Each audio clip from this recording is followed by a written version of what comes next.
осы сайлауға байланысты мен бір үш бөлікке бөлмедім. Сайлау науқаны, сайлаудың өзі және сайлаудан кейінгі біздің еліміздегі жағдай. Енді не байқадым? Сайлау алды науқанда бәріміз байқадық, қоғамда протесттік электораттың көбейгенін байқадық. Жалпы.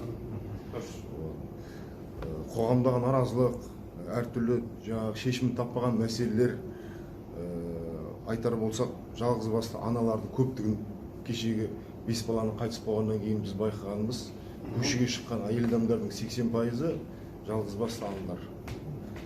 Осы сайлауалды штабтың жұмыс кезінде де арыз шағым жазған бірнеше адам болды, жеке өзіме.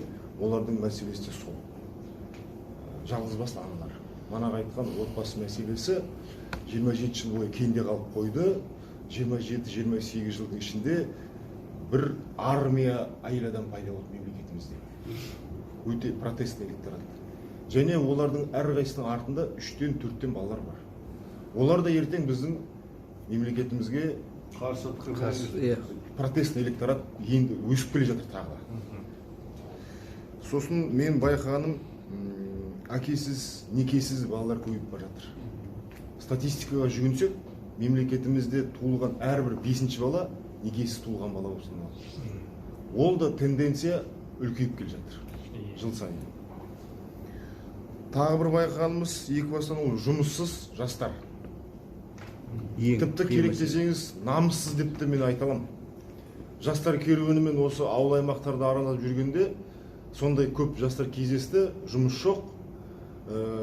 Үкіметтің ұсынған 70.000-80 мың теңге жұмысына бармайды. Мұнайдың жұмысын сұрайды. Ол мұнай компаниялары олардың барлығын қамти алмайды. Сөйте тұра үйдегі қартайған әкесі мен шешесінің пенсиясына көз тігуге ұялмайды. Намыстанбайды. Бұл жерде не айтып кететінен мен өмір бақиында жоғары оқу орнына келдім ғой. Балдардың өздері оқысын деп үшін. Мана ол егер де мұнай компаниясына алып жатқанда да бар. Ол үшін манағы деген білімі өте керемет болу керек. Бар. Өзімен өзі оқып, өзімен өзі дайындалып, любой компанияны жарып шығатын балдар бар. Ол әрине ол деген екі сөздің басын қозғамайды. Любой мысалы деген осы вузда оқытқан баланы келіп заявление жазасың, жаза алмайды. Евразийский университет тұрып келіп жаза алмайды дейді. жұмысқа кіремін дейді бізге. Ал жазабай заявление жаза жаза алмайды. Енді бұл жерде жастар деген маған 70-80 мың аз дейді. Ол 70-80 емес, оның уровені қанша сыпыратын. 30 мың айналасы. енді бұл жерде біз енжарлық, масылдық дейтін қасиеттерді байқадым. Намыссыздық өз алдына, енжарлық, масылдық, жалқаулық деген қасиеттерді байқадық. Сонымен қатар қоғамда шоу жасағысы келеді. Қоғамда ұятсыз қыздар көбейіп бара жатыр. Ол да проблема. Қазір болмағанмен ертеңгі күндері проблема. Қазірдің өзінде проблема. Жалпы отбасы мәселелері, манағы айтқан діни мәселелерде қайттан өршіп бара жатқан сияқты. Мен бұл сайлау алдындағы байқағаным. Және қоғамда туындаған әлеуметтік мәселелер, басқа да мәселелердің негізінде осы біздің рухани жан дүниеміздің күйрегендігі жатыр.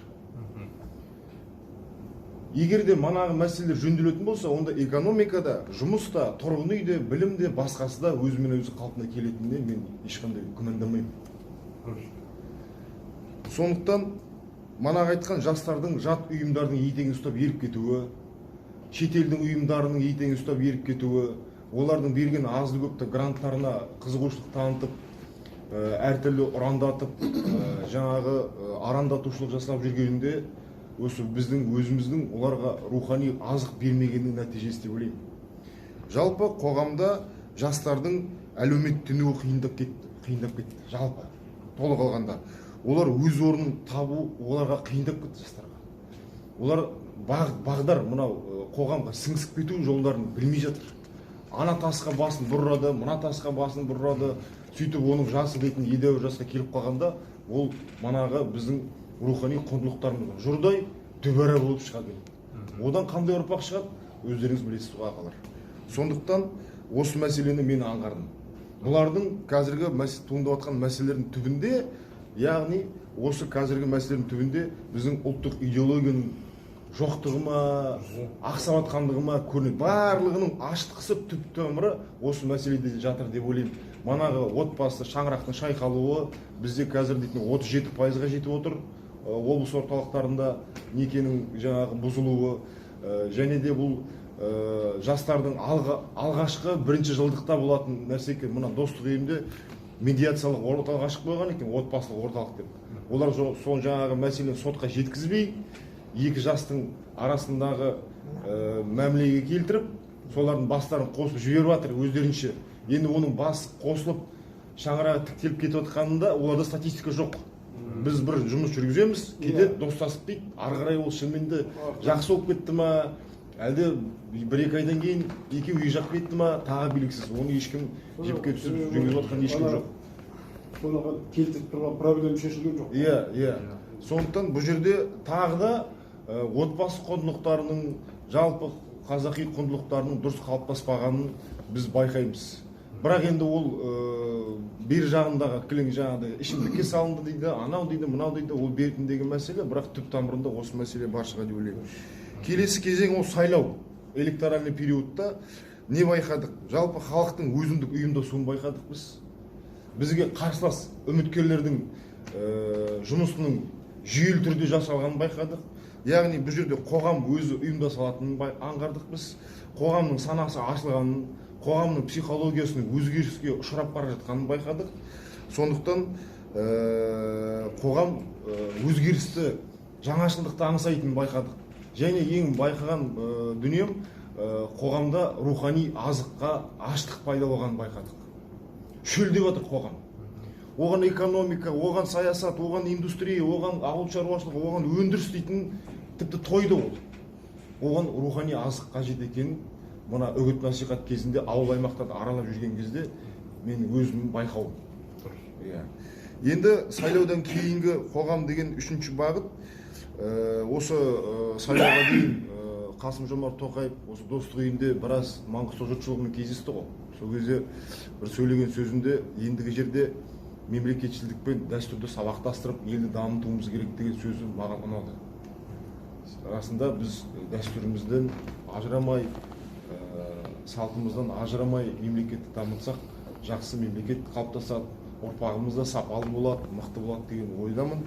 Сондықтан кешегі ұлықтау рәсімінде сөйлеген сөзінде 8-ші бағыт қылып осы рухани жаңғырудың құндылықтарын алға тартуды баса айтқан болатын. Оның алдында да елбасымыз осы рухани жаңғыруды жариялаған кезде өзі айтқан болатын, кез келген оң өзгеріс осы рухани жаңғырудың аясында болу керек деп. Біз қазір дейтін байқасаңыз, шетелден әртүрлі бір модельдерді алып келіп қоғамға енгіземіз. Болезненно, былай айтқанда орысша енгіземіз. Ал егер де олардың барлығы біздің өзіміздің жан дүниемізбен, рухани дүниемізбен сабақтасатын болса, ол әлдеқайда жақсырақ енеді, жақсырақ жүзеге асады деп ойлаймын. Сондықтан біз не істесек те өзіміздің жан дүниемізбен үндесу керектігін, біздің осы ұлттық менталитетімізге сәйкес болу керектігін, ұлттық мүддеге жауап беретін дүниелерді енгізсек, соған бейімдеп енгізсек, ол әлдеқайда жақсы болып кетеді деп ойлаймын. Мына гректің ұлы ғалымы болды, Пифагор дейтін. Сол айтыпты ғой, мықты заңың болғанша мықты дәстүрің болсын депті. Себебі дәстүр ол ең бірінші заң деген. Бұл адамды заңмен тізгіндей алмасаң, дәстүрмен тізгіндей аламыз. Біз әуелден сондай дәстүрге, қазақи құндылықтарды өте қастерлейтін, әке-шешені тіріде емес, тіпті өліп қалса да құрметтейтін халықпыз ғой сондай. Соған қарағанда біз дала заңына көбірек бағынамыз. Ішкі жан дүниемізге көбірек үңілетін, көбірек бағынатын халықпыз. Сондықтан кейбір мәселелерде біз дәстүрімізді тіктесек, ол тіпті заңдардан да мықты жұмыс жасайтынына мен ешқандай күмәнім жоқ. Мына Абылай ханның сөзін көп жерде мысалға келтіреді. Жаңағы уа халайық, білекке сенген заманда ешкімге есе бермедік, білімге сенген заманда қапыда қалып жүрмелік дегенді көп ағаларымыз алға тартып айтады. Мен ойлаймын, осы жерде қандай білім өзі? Ол дүниеви білім ба? Менің ойымша ол дүниеви білім емес. Қазір небір тамақтай дипломы бар студенттеріміз бар, шетелде оқып келген, бірақ ұлттық мүдде өлгенде шорқақ. Бәлкім бұл жерде рухани білімді меңзеген шығар бабаларымыз. Қазіргі жаһандану заманында біз рухани қалқанымыз мықты болмаса, біз жұтылып кетеміз.